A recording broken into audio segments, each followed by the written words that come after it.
We are here supporting our posties. They've been in dispute for a very, very long time. They've got a CEO who basically seems unhinged. So I'm here, like many others, supporting them so that they win their dispute. This is quite powerful. We're right opposite Parliament. Do you think the government are going to be forced to take this into consideration now? Let's be clear, I think this government is absolutely shitting themselves.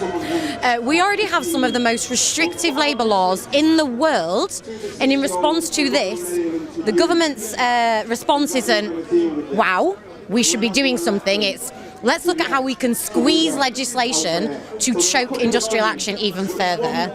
So they should be taking notice. I think what they're trying to do is deflect with the threat of legislation, but this is going to change things. I think that you have a little bit of a harder time with the press because you're the UCU, and universities and colleges, sometimes it's seen as sort of lefty-loveys or, you know, people who take the system for granted. What would you describe your workers as? Our workers are like everybody else. They want to settle down. They want some security. They want to be able to do the jobs that they've trained for and love and get paid properly. I think any misconception that they're lovies or they're all middle class, anyone who's been to university knows that's not true. And I actually think that's the strength of our dispute and our membership, because I think politicians and some sections of the media really try and press that line. But if you've been to university or you've got a nephew or a niece or a grandchild, you know that's not the case. And our sector has £40 billion of reserves. It has more than enough money to pay everyone properly. They're just not doing it. And I think that actually is something that every worker understands, knowing that you're being shortchanged and your boss is laughing. You've got 15,000 people here today on Parliament Square on a Friday.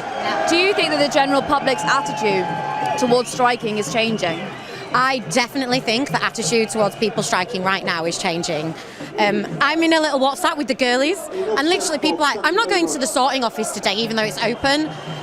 People sharing, people that I don't normally see as politically engaged, sharing this stuff. And I think when there's a tendency to present strikers as not us, people forget that they are us. They live in our households, they're in our families. Trade unions have millions and millions of members if you combine them.